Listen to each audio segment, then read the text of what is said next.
एक समय की बात है, पालमपुर नामक एक बहुत ही बड़े से गांव में, जहां अच्छे बुरे दोनों ही प्रकार के लोग रहा करते थे। वहीं एक छोटे से घर में एक विधवा स्त्री रहा करती थी, जिसके 3 छोटी छोटी बेटियां थी। कुछ साल पहले ही निर्मला इस घर में शादी करके आई थी। वह अपनी शादीशुदा जिंदगी में बहुत ही खुश थी। दोनों ही पति पत्नी अपनी शादी करके नई जिंदगी से बहुत ही खुश थे। फिर ऐसे ही धीरे धीरे जिंदगी चलने लगी, समय बीतने लगा और कुछ साल बीत गए। उन्हीं कुछ सालों में निर्मला की 3 बेटियां हो गई और अपनी 3 बेटियों के साथ दोनों ही पति पत्नी बहुत ही खुश थे। परंतु फिर एक दिन की बात है, निर्मला का पति हर चीज़ में बहुत ही तेज था, चाहे बुद्धिमानी में हो, चाहे खेल कूद में हो, चाहे नौकरी में हो। वो उस गांव में सबसे तेज व्यक्ति था और वह क्रिकेटर भी था। इसीलिए गांव के अधिकतर लोग निर्मला के पति से जलते थे। वह उसे कभी भी आगे बढ़ना नहीं देखना चाहते थे।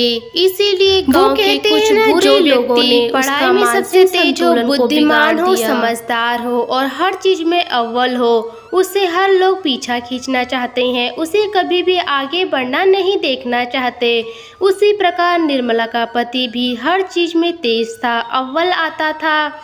इसीलिए गांव के लोग उससे जलते थे और उससे चिढ़ते भी थे, जिस कारण निर्मला का पति रमेश अपना मानसिक संतुलन खो बैठा। उसे अपनी कोई सुध बुध नहीं रहती थी। वह घर में भी बहुत ही कम जाया करता था।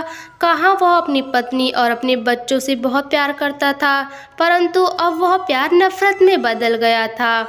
वह अपने घर के लिए पैसे भी नहीं कमाता था और अब बड़ी तेजी के साथ रमेश भांग का नशा करने लगा था, जिससे कि उसे अपनी कोई भी सुध नहीं रहती थी। वह नशा करने लगा था और घर में जब भी आता था तो अपनी पत्नी से कलेश करता, उससे झगड़ा करता, उसे मारता पीटता था, उसे कभी कभी अपने घर से भी भगा देता था। अपने पति की ऐसी हालत को देखकर निर्मला को कुछ समझ नहीं आया। फिर भी उसने अपने पति का इलाज करवाया, इधर उधर उसे दिखाया, परंतु उसकी हालत बिल्कुल भी ठीक नहीं हुई, बल्कि हालात तो और भी खराब होते गए। वह जब भी अपनी पत्नी को कभी काम करते देखता तो वहीं से उसे मारने पीटने के लिए जाया करता था। ऐसे ही बड़ी तेजी के साथ निर्मला के पति की तबीयत बिल्कुल ही खराब रहती थी। वह अपने मानसिक संतुलन खो बैठा था। वह अपनी बेटियों को तो बहुत ही प्यार करता था, वहीं अपनी पत्नी को बहुत ही मारता पीटता था। धीरे धीरे करके उसका पति रमेश घर नहीं आता था। फिर एक दिन की बात है, अनेक संघर्षों को झेलने के बाद, दिक्कतों को झेलने के बाद निर्मला तो अपने ससुराल में अपनी बेटियों के साथ रहती थी। वह अपनी बेटियों को नहीं छोड़ना चाहती थी। वहीं उसके पति की एक दिन खबर आएगी कि उसकी मृत्यु हो गई। अपने पति की मौत की खबर सुनकर निर्मला फूट फूट कर रही। वह बहुत ही दुख थी कि कभी वह अपनी शादीशुदा जिंदगी से बहुत ही खुश थी। उसका पति उसे बहुत ही प्यार करता था, परंतु पता नहीं किसकी नज़र लगी इतनी बुरी कि उसकी पति की अपना मानसिक संतुलन खो बैठा। घर नहीं आता था, उसे घर की कोई सुध बुध नहीं थी। वह भांग का नशा करता था। बेचारी रोती हुई निर्मला फूट फूट कर रोई। उसकी 3 बेटियां भी फूट फूट कर पापा पापा कहकर रोते रहे, परंतु उन्हें क्या पता था कि उनके पापा तो अब वापस ही नहीं आएंगे। कभी उनकी शादीशुदा ज़िंदगी इतनी खुशहाल थी, उसका पति उसे इतना प्यार करता था, परंतु पता नहीं किसकी इतनी बुरी नज़र लग गई कि उनकी जोड़ी अब जोड़ी नहीं रही और उसका पति अपना मानसिक संतुलन खो बैठा, जिससे कि उनका घर पार तहस नहस हो गया। बेचारी निर्मला अपने पति के बिना अकेला रह गई थी। उसके पास 3 बेटियां थी, घर का खर्चा चलाने के लिए कोई नहीं था। उनके पास अन्न की कमी भी रह गई थी। अब वो कहाँ से अपनी बेटियों का पालन पोषण करती? उनके पास तो पैसे भी नहीं थे। निर्मला अपनी फूटी किस्मत पर हमेशा रोती रहती थी, बिलखती रहती थी, क्योंकि कमाई का कोई जरिया ही नहीं था उस गांव में। निर्मला अपने इतने बुरे वक्त से गुजर रही थी जहां उसका किसी ने तक साथ नहीं दिया। गांव के लोग भी हमेशा उसे ताना मारते रहते थे। वैसे तो विधवा स्त्री को हर कोई ताना मारता रहता था, जैसे कि उसने अपने पति को खुद ही मारा हो, यानी कि पति का ना होना एक पाप हो। बल्कि ऐसा नहीं है, एक स्त्री भी यही चाहती है कि उसका पति सही रहे, परंतु यह समाज, उस गांव के लोग उसे हमेशा ताना मारते रहते थे कि वह एक विधवा स्त्री है। निर्मला के पास कमाई का कोई भी जरिया नहीं था। वह बड़ी ही मुश्किल से अपने बच्चों का लालन पालन कर रही थी। यह समाज, यह गांव उसे पैसा और कमाई का जरिया तो नहीं दे रहा था, परंतु ताने से भरी एक पोटली जरूर देता था। हमेशा ही जब निर्मला अपने खेतों में काम करने के लिए जाती थी तो गाँव के लोग उसे हमेशा ताना मारते रहते थे। आय हाय निर्मला, तेरा तो पति ही नहीं रहा, अब तू कैसे अपने बच्चों का लालन पालन करेगी? अरे कहीं कोई गलत कदम मत उठा लेना या गलत राह पे मत चल लेना, वरना तुम चरित्रहीन कहलाओगी। अरे तुम्हारे पास तो पैसे भी नहीं है अपने बच्चों का पालन पोषण करने के लिए, तुम कहाँ से पैसे ला रही हो? अरे कहीं कुछ और काम तो नहीं करती हो ना तुम? चुप रहिए तुम सब। अरे आप ये कैसी बातें कर रही हो? मेरी मदद तो तुमसे किया नहीं जाता, मेरे दुख तो तुमसे देखा नहीं जाता, परंतु मेरी दुखों का मजाक उड़ा रहे हो और तुम मुझे मेरी चरित्र पर उंगली उठा रही हो।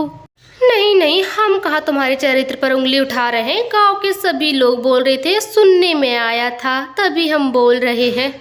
बड़ी आई तुम।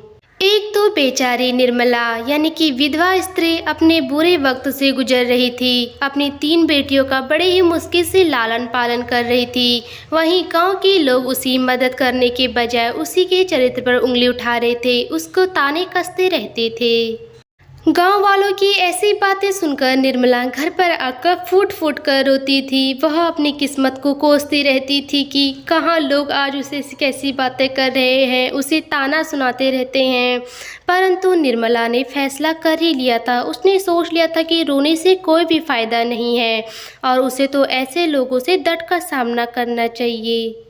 अपनी इतनी बुरे वक्त से निर्मला को सब समझ में आ गया था। उसे सब पता चल गया था कि कौन इस बुरे वक्त में अपना साथ देता है और कौन नहीं। बाहर वाले तो सिर्फ ज्ञान देते हैं, यानी कि यह दुनिया ज्ञान और तहजीब देती है, परंतु साथ कभी नहीं देती है।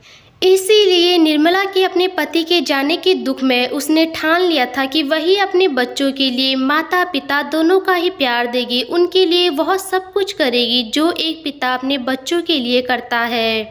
इसीलिए अपने पति के जाने के कुछ सालों बाद ही निर्मला ने खूब मेहनत की और खूब मेहनत करने के बाद वह एक अपने गांव में सरकारी स्कूल में सरकारी नौकरी में यानी कि टीचर बन गई। विधवा स्त्री निर्मला ने अपने जीवन में खूब संघर्ष और मेहनत करने के बाद वह एक स्कूल में अध्यापिका बन गई, जहां वह बच्चों को शिक्षण यानी कि शिक्षा प्रदान करती थी, जिससे कि उसके घर में भी कमाई का एक जरिया हो गया था, जिससे कि वह बहुत ही अच्छे से अपने बच्चों का पालन पोषण कर रही थी, उन्हें पढ़ा लिखा रही थी, उनके लिए अच्छे कपड़े बनवा रही थी, उन्हें इधर उधर घुमाने फिराने ले जाया करती थी और उनके लिए किसी भी चीज़ की कमी नहीं रखती थी।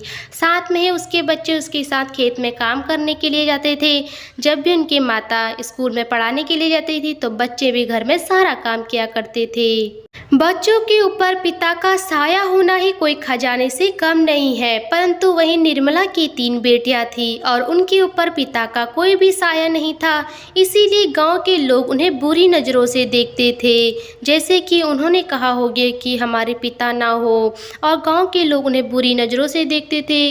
उन 3 बेटियों को प्यार भी नहीं करते थे, उन्हें अच्छा भी नहीं मानते थे। और जब भी वह निर्मला की 3 बेटियों को देखते थे तो वह गाँव के लोग सभी उन्हें ताना कसते रहते थे। ऐसे ही दिन पर दिन निकलते गए, कुछ महीने बीत गए और साल बीत गए, परंतु गांव वालों के ताने तो कम ही नहीं हो रहे थे। इसलिए निर्मला और उसके बच्चों ने गांव वालों की, दुनिया वालों के ताने सहे, उनके संघर्षों को झेला और अनेक तानों और संघर्षों को झेलने के बाद अब कुछ साल बीत गए। अब निर्मला के बच्चे भी बड़े बड़े हो गए थे। निर्मला ने अपने पति के जाने के बाद, समाज के अनेक ताने सुनने के बाद, अनेक संघर्षों को झेलने के बाद, खूब मेहनत करने के बाद अपनी 3 बेटियों का बड़े ही मुश्किल से लालन पालन किया। जिससे कि निर्मला की तीनों बेटियां अपने अपने पैरों पर खड़ी हो गई, जिसमें से उसकी एक बेटी, सबसे बड़ी बेटी, बैंक की जॉब पर लग गई और दोनों छोटी बेटियां हॉस्पिटल में यानी कि सरकारी नौकरियां लग गई, वह डॉक्टर बन गई। और अब निर्मला की तीनों बेटियां अपने अपने पैरों पर खड़ी हो गई थी। उन्होंने अपने अपने लक्ष्य को प्राप्त कर लिया था, जिससे कि निर्मला बहुत ही खुश हो गई, क्योंकि उसकी मेहनत रंग लाई, उसकी तपस्या रंग लाई। समाज और गांव वालों के अनेक ताने सुनने के बाद भी निर्मला ने अपने बच्चों की यानी कि अपने बेटियों की परवरिश में कोई कमी नहीं रखी। उन्हें खूब पढ़ाया लिखाया, इस काबिल बनाया कि वह अपने पैरों पर खुद खड़े हो सके और किसी पर निर्भर ना हो सके। और उसकी बेटियों ने भी समाज के ताने सुने और उन्होंने अपने पैरों पर खड़े होकर समाज और गांव वालों को सिखा ही दिया कि बेटियां कोई बेटों से कम नहीं है, वो भी अपनी मां का आखिरी सहारा बन सकती हैं। और जो गांव वाले निर्मला को हमेशा उसकी विधवा स्त्री होने पर उसे ताने मारते रहते थे, उसकी बुराइयां करते थे, उसके कैरेक्टर पर उंगली उठाते थे, आज वहीं गांव वाले उसकी 3 बेटियों को अपने पैरों पर खड़ा होकर देखकर उनकी सफलता की गुंजाइशें करते थे, उनके पीछे पीछे जाते थे, उनसे बोलते चालते थे। और आज वहीं गांव वाले निर्मला और उसकी तीनों बेटियों की तारीफ करते करते थकते नहीं हैं। और अब बड़ी ही मुश्किलों के बाद, बुरे वक्त को झेलने के बाद, अनेक संघर्षों को झेलने के बाद भी निर्मला के बहुत ही अच्छे दिन आ गए थे। उसकी बेटियां अपने अपने पैरों पर खड़े होकर अपनी माता के साथ रहते थे और वे सभी खुश रहा करते थे। और ऐसी ही एक विधवा स्त्री समाज के ताने सुनती है, खूब मेहनत करती है, इतने सारे संघर्षों को झेलने के बाद भी अपना परिवार की देखभाल करती है। इसी तरह एक विधवा स्त्री अनेक संघर्षों को झेलने के बाद आगे बढ़ती है।